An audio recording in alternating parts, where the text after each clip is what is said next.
과거부터 현재까지 제주인의 식탁에서 빼놓을 수 없었던 식재료가 있습니다. 제주 땅에서만 나고 자란다는 바로 이것. 오늘의 콘텐츠는 푸른콩입니다.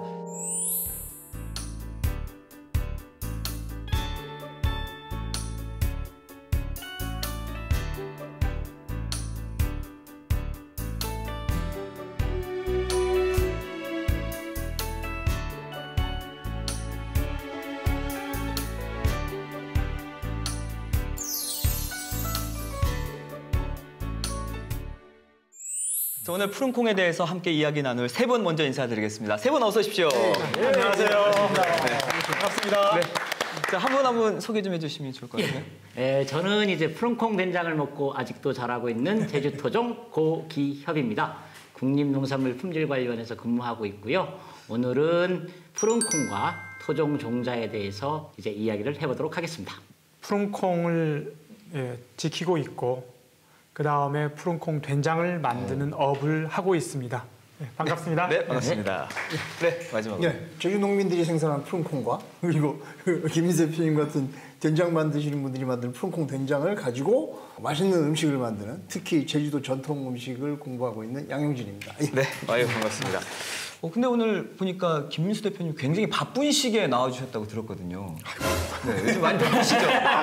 또 소문을 내셨구만. 예, 지금이 막 이제 콩을 수확하는 시기입니다. 네. 사실 푸른콩 농사는 그냥 다른 콩 농사보다는 조금 더 힘듭니다. 아무래도. 예. 재배 방법이 좀 따로 있나요? 재배 방법이 뭐 따로 있다기보다는 토종 종자다 보니까 사실은 이제 그 막판에 되면은 종자가 이렇게 많이 벌어지면 떨어져 버린다든지 그런 점들, 여러 점들이 그다음에 또 노루나 이런 피해들이 이제 큽니다. 아시겠지만 사실은 지나가는 동네 사람 피해가 있듯이 다 콩이 또 다 토다먹어 버리잖아요. 노루가 콩을 좋아해요. 콩을 좋아하는데 실제로 김인세 대표가 예전에 실험을 한번 해봤었어요. 그 일반 그 제주도에서 나온 일반 콩하고 그 푸른콩하고 같이 심으니까 노루들이 들어와서 가운데 와서 푸른콩만 먹고 가버렸대잖아요. 맛있는 걸 알아가지고. 그러니까 노루들도 단 것을 다 알아봐요. 맛있는 걸 알아. 네, 단 걸 알아봐요. 그럼 제주에 지금 푸른콩 얼마나 재배하고 있어요? 지금 제주의 푸른콩 재배 면적은 정말 얼마 되지 않습니다. 그러니까 거의 사라졌었어요. 이제 왜냐하면 이제 라운드 협정을 해서 수입 자유화 조치가 되면서 미국 같은 데서는 지금 그 생산비가 한국의 9분의 1도 안 돼요. 네, 맞아요. 이렇게 해서 들어오다 보니까 이제 타산이 안 맞잖아요. 그래가지고 한 94년 정도에 거의 이제 사라져버리는 이렇게 됐는데 이제 지금 100헥타가 안 돼요. 그러니까 제가 알기로는 그 똑같은 콩을 농사를 지어도 수확량 자체가 푸른콩이 좀 작다면서요. 예, 그렇게 얘기 들었거든요. 그러니까 이제 푸른콩 재배에서 문제점은 아까도 이제 말씀드린 것처럼 그 탄립성이라 그러거든요. 꼬투리가 빨리 터져요. 네, 터져버리고. 그러니까 육성한 것들은 그걸 탄립되지 않는 유전자를 끼워넣어가지고 탄립되지 않게 하는데 이거는 토종종자 보니까 빨리 터져버리고 그 다음에 이제 그 개화기 때 태풍이 불면 꼬투리가 다른 것보다 덜 맺혀요. 그렇죠. 그래서 수확량이 줄어서 한 3분의 2 정도 이제 일반 콩의 3분의 2 정도 수확되시는 거라고 보시면 될 거예요. 그러니까 농가에서 농사 짓는 분들이 그걸 이거 수확도 적게 되는 걸 왜 농사 짓겠어요? 이 생각하시고 안 지으셨다는 거지. 일단 그렇다면 돈도 잘 안 될 것 같고. 네. 그럼 주로 제주에서 어느 쪽이 많이 재배를 하나요? 원래는 이제 보면은 저희가 쭉 조사를 해서 보면 서귀포를 위주로 한 요 표선에서부터 요 동광 정도까지 지역들이 예전에는 많이 했었고요. 우리 얘기하는 산남. 산남 바로 이제 한라산 이렇게 남쪽 쪽으로 많이 했었고 요즘에는 아무래도 농사를 또 요즘에는 크게 많이 하는 이제 대정으로 쭉 해서 금악으로 해서 그 어르게 농사하는 지역들이 있는 곳 그쪽들이 더 많고 사실은 아까 전통적으로 많이 하던 곳들은 전부 다 일간밭으로 바뀌었습니다. 그렇죠. 네. 콩을 심을 땅이 없습니다. 그러니까 이제 그 콩이 이전에는 제주 지역에서 가장 중요한 식량 자원 중에 하나였거든요. 그렇게 된 이유가 뭐냐면 제주도는 이제 화산에 트여서 땅이 정말 척박해요. 그럼 농사를 지어도 농사가 다 잘 안 되거든요. 근데 이제 콩은 이제 그 뿌리온 박테리아라고 하는 거하고 공생을 해서 질소질 비료를 만들어내요. 네. 그러면 이게 그 연구에 의하면 이게 10평당 1kg의 질소질을 만들어내는 거거든요. 그럼 땅에 척박한 데다가 콩을 심으면 콩이 잘 될 거 아니에요. 그거에다가 이제 콩을 심었던 자리에는 질소질을 이제 보충해 줬으니까 그다음 보리가 잘 돼요. 그러면 보리 농사를 짓기 위해서는 콩을 재배를 해야 되는 거예요. 그래서 이제 보리, 콩 이 이모작 체계가 제주도의 전통적인 이제 작부 체계였죠.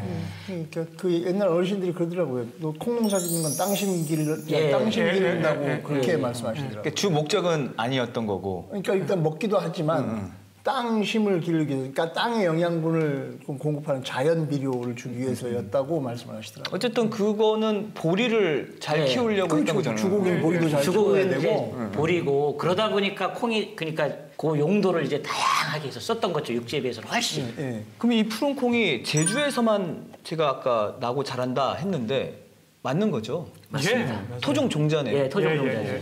아니 그 요리하는 사람들 사이에서는 그런 얘기 있어요. 육지에도 청태라는 푸른콩이 네, 있어요. 청태. 그걸 제주도 푸른콩하고 같은 거 아니냐 이렇게 말씀하시는 분들 계시거든요.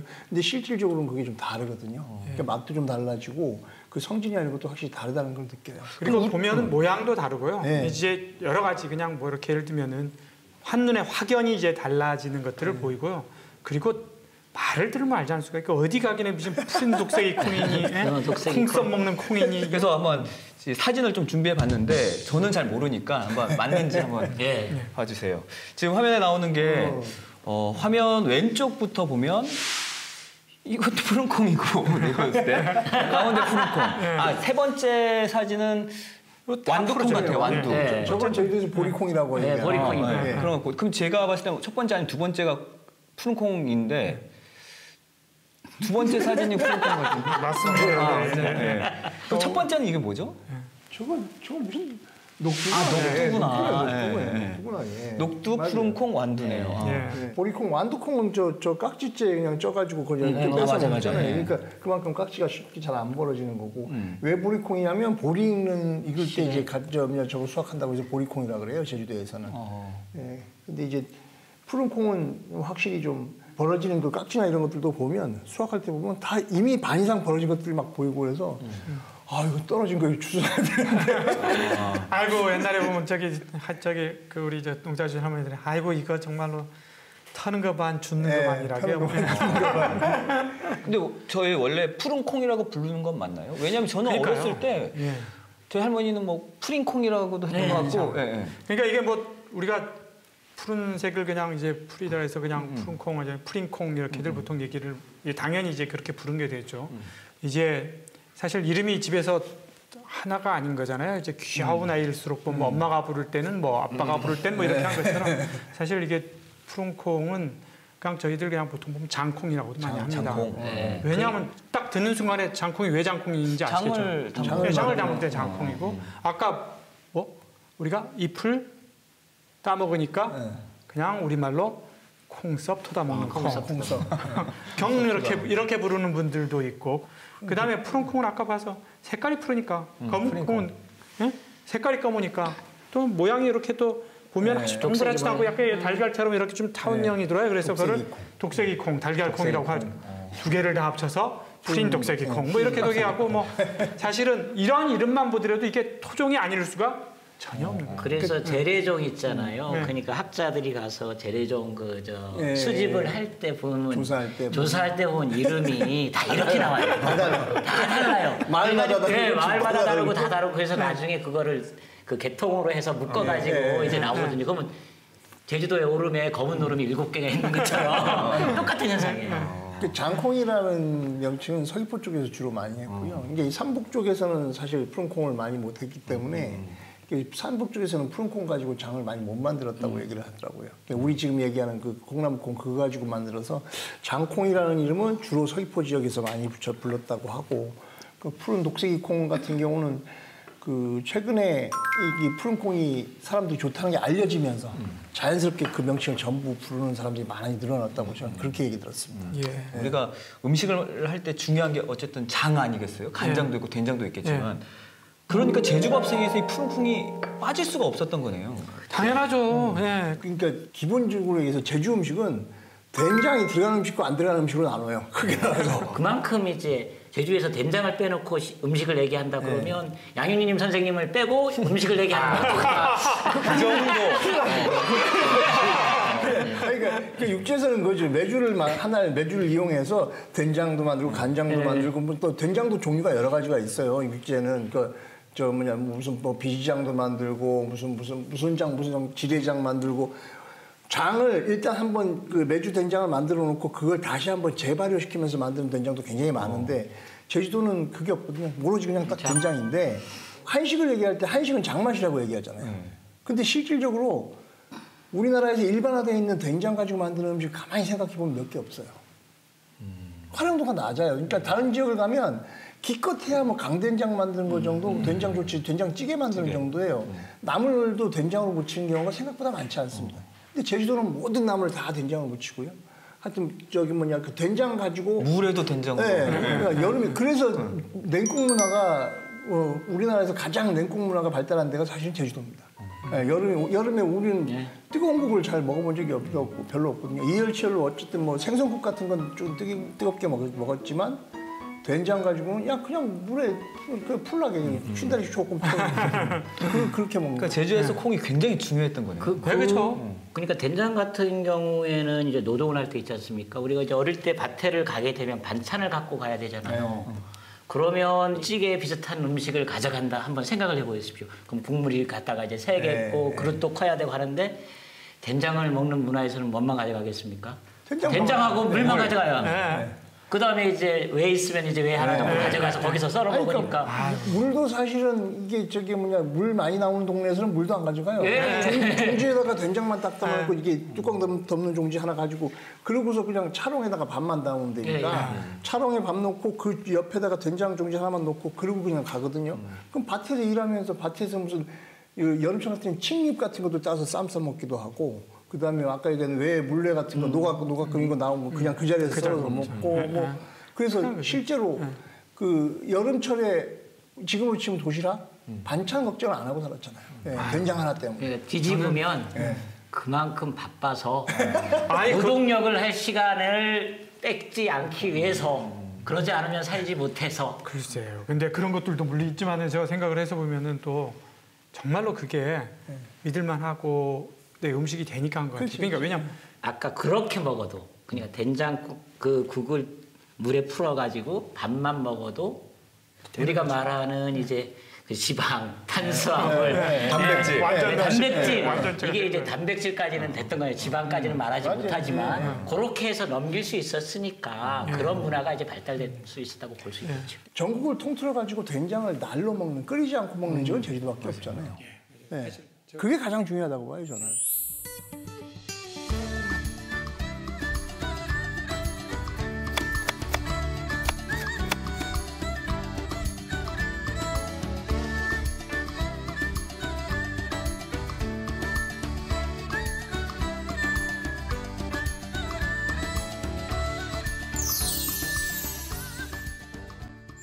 원래 콩물도 그냥 먹고 그러지 않았었나요? 콩국도 있었잖아요. 콩국이 맞죠. 저는 콩국은 엄청 좋아했어요. 왜냐하면 이제 국 중에서 가장 건더기가 많고 맞아. 그러다 보니까 이제 어쨌든 거먹으면 배가 이제 딱 차고 그 다음에 이제 국 중에 제일 고소해요. 네, 맞아요. 이게 이제 콩국을 해가지고 오래오래 삶을수록 그냥 오래오래 데필수록 불을 받을수록 이제 콩이 당화가 돼서 점점 고소한 맛이 나거든요. 맞아요. 그래서 저는 이제 일부러 그 어머님이 이제 사라지면은 이제 불을 다시 한번 켜서 다시 끓여가지고 이제 먹었던 기억도 있어요. 그러다 보니까 제가 이제 서울에서 이제 가서 이제 살게 되니까 이제 그 11월이 되면 이제 따뜻한 게 이제 그리워지는 거예요. 그래서 이제 콩국이 제주 음식 중에서 저를 이제 기억나게 하는 게 그 콩국이 생각나고 그럼 그 콩국이 생각나면서 어머님이 생각나고 고향이 생각나고 그래서 이제 콩국은 나에게 소울푸드다 이제 이런 생각을 하고 있죠. 참 그 익숙한 맛이 또 무서운 법이라고 오늘 특별히 또 원장님께서 콩을 이용한 요리를 직접 준비를 해주셨더라고요. 그래서 한번 먹으면서 또 콩 요리에 대해서 이야기 나눠보도록 하겠습니다. 고맙습니다. 뭐가 될지 정말 궁금하네요. 양용진 원장님께서 준비해주신 음식을 예. 살짝 먼저 보여드리자면요. 자, 이거는 빵인데 땅콩 버터 같긴 한데 이게 예. 뭐죠? 예, 여기 이제 빵이 좀 발라놨는데 이거 보시면 비주얼이 좀 땅콩 버터가 나는 것 같죠? 네네. 이게 된장으로 만든 스프. 아, 이게 된장으로 만든 거예요? 네. 된장 향이 그렇게 심하지 않네요. 네, 거의 심하지 없다고 않죠. 봐도 될 정도로. 예. 제주 된장만의 특징은 아까도 말씀드렸지만 생으로 날로 먹을 수 있다는 거잖아요. 끓이지 않고. 끓이지 않고 날로 먹을 수 있다는 얘기는 냄새가 안 난다는 얘기예요. 다른 지방에서는 된장을 반드시 발효시켜서 군내가 난다고 해서 꼭 끓여 먹는다고요. 그래서 제가 궁리를 하다가 그럼 발효 음식을 서양 사람들이 좋아하는 다른 발효 음식을 섞으면 어떨까 해서 생각한 게 치즈를 같이 섞은 거예요. 그래서 치즈 된장 스프레드가 된 거죠. 예, 드셔보시면 네, 이거를... 된장 맛이 강하지는 않죠. 예. 그래서 이게 아까 말씀하신 대로 요즘 어린아이들이 된장을 싫어해서 된장을 싫어해서 안 먹으려고 하는데 이런 식으로 해서 접근을 쉽게 하면 나중에 나이 먹고 된장을 먹거든요. 전통적인 우리의 발효균이 여기 들어있단 말이죠. 그래서 이제 그런 식으로 접근을 해야 되지 않겠나. 아직 아이들 좋아할 것 같아요. 네. 저 역시도 좋고. 예. 그리고 이게 저희 넷이 그렇게 극찬을 했던 예. 콩국. 콩국입니다. 콩국. 예. 콩국 이게 아까 말씀하신 대로 2번 끓여가지고요. 단맛이 좀 강해졌어요. 건더기 있는 콩국. 그래서 이 콩국에다가 밥을 살짝 얹어서 말아서 먹으면 정말 막히죠. 예. 콩국은 이제 보통 뜨거울 때 넣거든요. 아주 뜨거울 아주 때 뜨거울 때. 식은 밥을 네, 넣어서. 예, 맞아요. 그러니까 그러면 그렇게 딱 해서 맞아요. 그리고 안에 들어가는 뭐 이거 무도 있고. 그러니까요. 근데 이제 나물도 있잖아요. 근데 이거는 나물은 아무 나물 쓰나요? 주로 이제 배추를 많이 썼고요. 얼갈이 배추를 많이 썼고 그다음 일반 배추들도 많이 썼는데 김장철에 김장 담을 때도 보면 이걸 같이 마을 사람들이 모여서 김장하면 같이 이걸 끓여서 먹고 그랬거든요. 배추 넣어서 먹었는데 이게 시기적으로 해콩이 나올 때 11월 달에 11월부터 12월 정도 들어가면 제주에서는 김장을 하는데 그때 이제 해콩이 나와서 맛있고 이 채소들도 그때 다 나오는 해채소들인 거죠. 그래서 딱 계절에 맞는. 그래서 그때 나오는 채소는 거의 다 이용해요. 무도 네, 이제 해서 무도 썰어놓고. 네. 이거 속이 정말 든든한 인데 아니 과장님께서는 어렸을 때 이걸로 막 속도 많이 든든히 채웠다 이렇게 하셨잖아요. 혹시 대표님도 이 콩국과 관련한 저는 할머니를 엄청 좋아하는데요. 할머니가 이걸 너무 좋아하셨고 그리고 뭐 할머니가 좋아하시니까 저는 할머니랑 찰떡 붙어 있으니까 늘 같이 먹었죠. 그래서 사실은 저는 이거 먹으면서 지금도 먹으면서 할머니가 떠올라요. 저 역시도. 그리고 또 하나 더 준비해 주신 게 이걸 또 안 짚고 넘어갈 수가 없죠. 콩죽. 이게 콩죽인가 봐요. 예, 콩죽이요. 굉장히 단순해요. 그러니까 우리는 죽을 끓이면 편하죠. 참기름으로 막 뭐 볶아서 해야 되고 막 해서 복잡할 걸 생각하는데 이건 전혀 그런 게 없어요. 그냥 쌀이나 뭐 예전에 뭐 조를 가지고도 많이 끓였는데 조나 쌀이나 이런 거 이제 물에다 넣고 그냥 끓여요. 밥 하듯이. 근데 물을 많이 넣죠. 그 끓기 시작하면 그냥 날콩가루 그래서 콩국 하듯이 그거 넣고 계속 저어주기만 하면 돼요. 근데 콩이 이것도 아까 말씀하신 대로 오래 끓일수록 고소해져요. 근데 콩죽은 저가 어릴 때 비하면 특별할 때만 먹었어요. 그렇죠. 그러니까 콩죽 같은 경우 이것도 사실 아까 얘기했는데 콩이 단백질이 많은 지방이 이 곡식이다 보니까 뭐 밭에서 나는 쇠고기라고 하잖아요. 단백질 보충하는 식사로 이거만큼 좋은 게 없죠. 예, 영양식으로. 기력 보강해드리는데 이게 지금 굉장히 좋은 음식인 거죠. 네. 그리고 이제 심심하지 말라고 마지막에 그 시기에 나오는 향채류, 그러니까 저지 말로 꽁마농, 달래 그런 거 넣어주거나 아니면 여름철 가까울 때 이제 새우리, 부추 같은 거 넣어주거나 이러는 거죠. 부추가 또 이게 강장식품이잖아요. 예. 그래서 이제 기를 보호해주는 음식으로 곡식으로 쏘는 죽인데도 불구하고 기를 보여주는 음식이 되죠. 네. 정말 맛있는 음식 준비해 주신 양 원장님께 큰 박수 한번 해볼까요? 아유, 네. 예, 아유, 감사합니다. 너무 잘 먹었습니다. 예. 주셔서 고맙습니다. 다 먹고 하죠.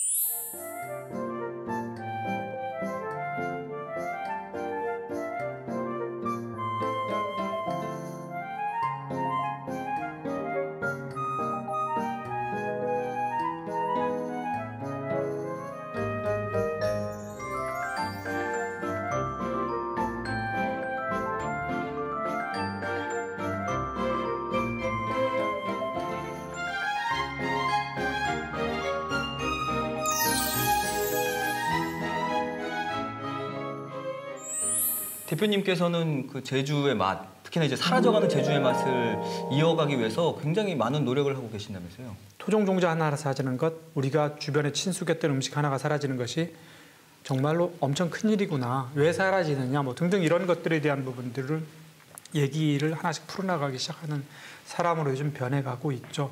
근데 뭐 그러면서 토종 푸른콩 외에 다른 종자들 그리고 다른 음식들 이런 것들을 우리가 맛의 방주라는 그런 이제 활동에 하나씩 이렇게 집어넣으면서 제주 사회에 이런 다양한 것들이 있다, 아직도 남아 있다. 이거를 잘 우리가 소중하게 지켜나가면서 우리 공동체 문화 그리고 다양성을 지켜나가는 그러한 계기로 삼았으면 좋겠다라는 얘기들을 해나가고 있습니다.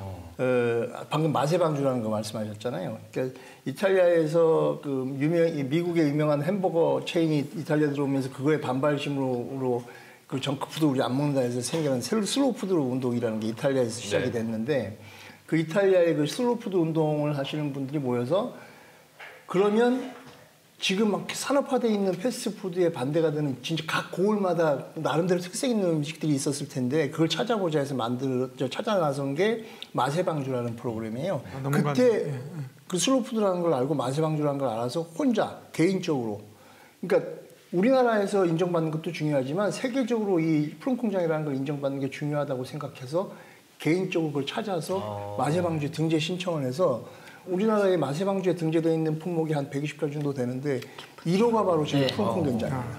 해외에서 먼저 알아보고 인정을 해요. 네, 그래서 이 푸른콩장에 대한 저는 제주도 사람으로서 자부심이라는 것도 굉장히 이 김민수 대표를 통해서 자부심도 많이 고취됐고 진짜 중요한 거구나라는 걸 이제 많이 느끼게 됐는데 이게 어렵지만 지금 그런 중요한 일을 또 노력을 하고 계신데 요즘에 보니까 되게 어려워지셨다고 하더라고요. 그러니까 뭐냐면 맨날 장 담그는 것도 힘들대요 이제. 아유 참 제가 한 10년 전쯤에 이렇게 이제 장하면서 할머니들 만나고 뭐 이렇게 하면은 이런 얘기를 했어요. 난 올해 장 잘 안 됐다고. 이런 날은 처음이요? 이런 여름, 이런 겨울 처음이요? 이게 해마다 처음 보는 날씨, 해마다 처음 보는 날씨였었는데 그런 것들 때문에 사실은 저희도 다 아시겠지만은 뭐 3년에 이은 커다란 태풍, 올해는 또 이제 가을 장마, 이제 뭐 이런 것들 하면서 4년째 여름 농사들이 전부 다 흉작입니다. 그래서 사실 뭐 저희 푸른콩만이 문제가 아니고 푸른콩을 통해서 정말로 이제는 대응해야 된다. 네.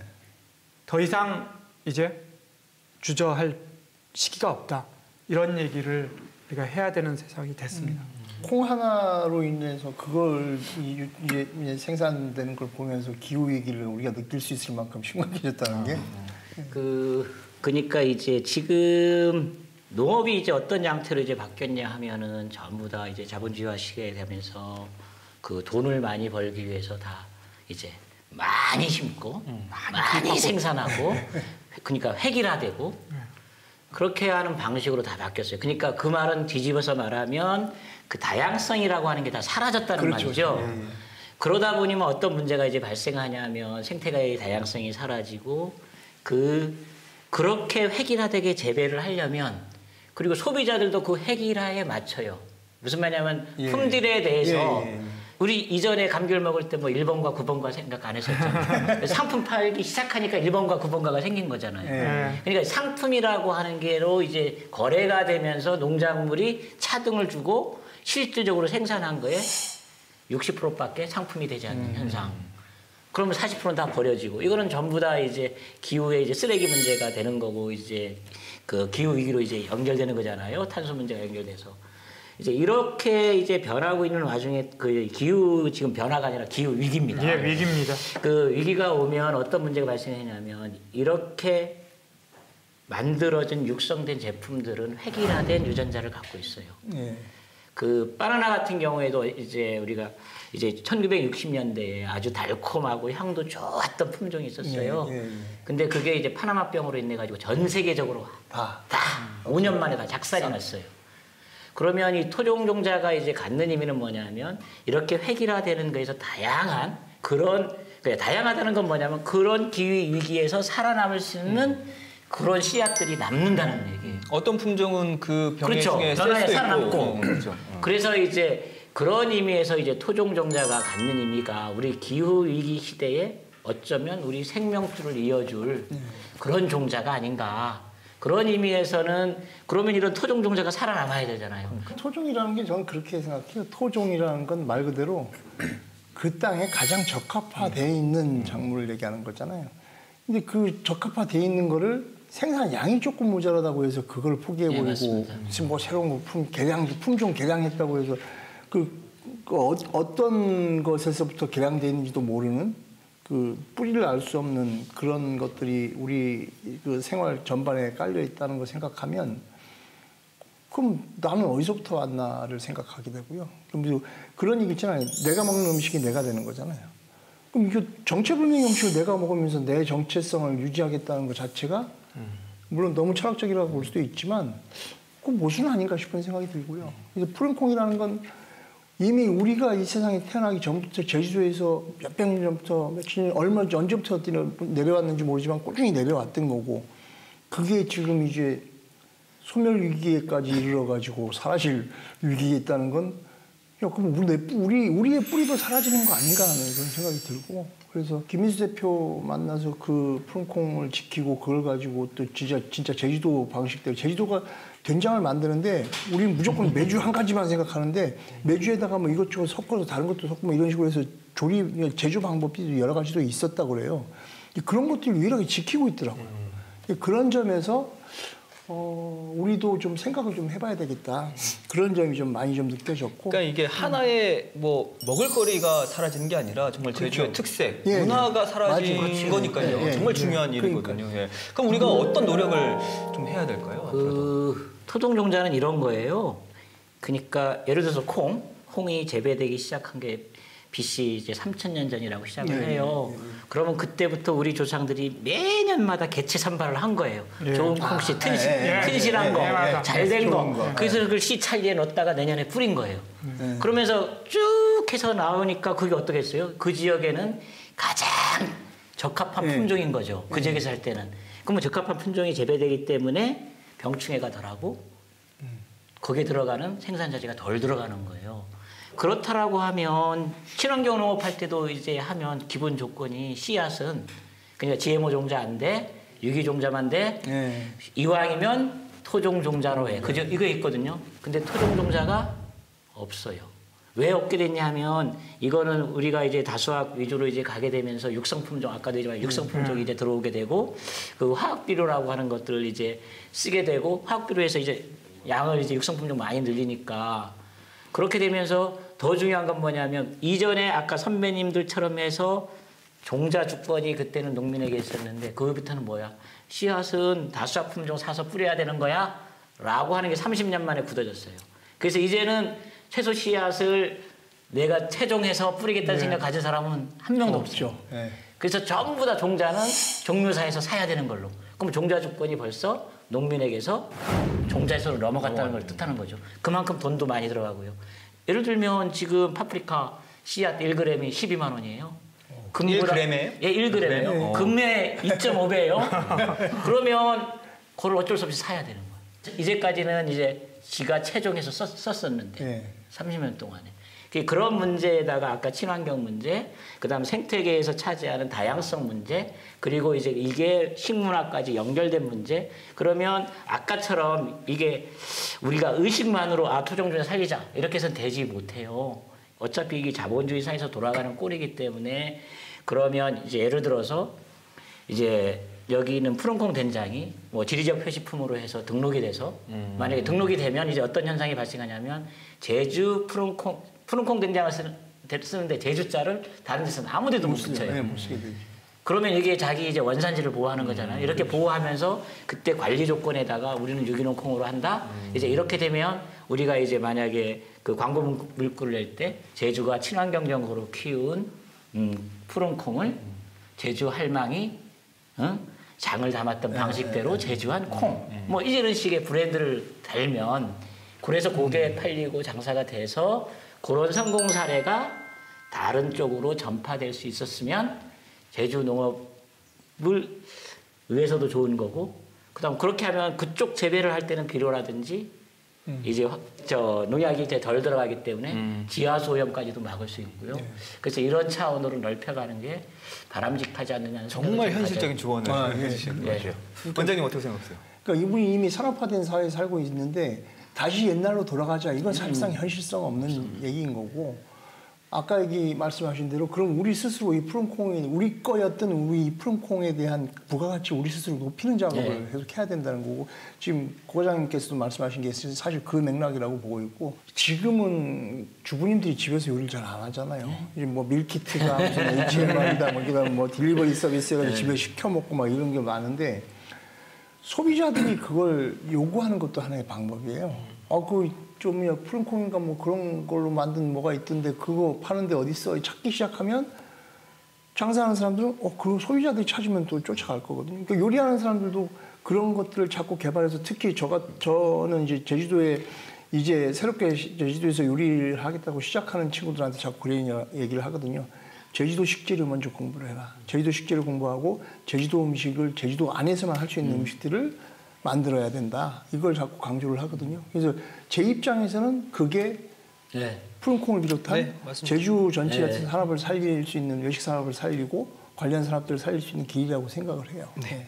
마지막으로 우리 대표님. 예, 저는 뭐 사실 이렇게 푸른콩을 지키는 사람으로서 제가 하는 것, 제 주변 사람들이 하는 것 가져서는 안 됩니다.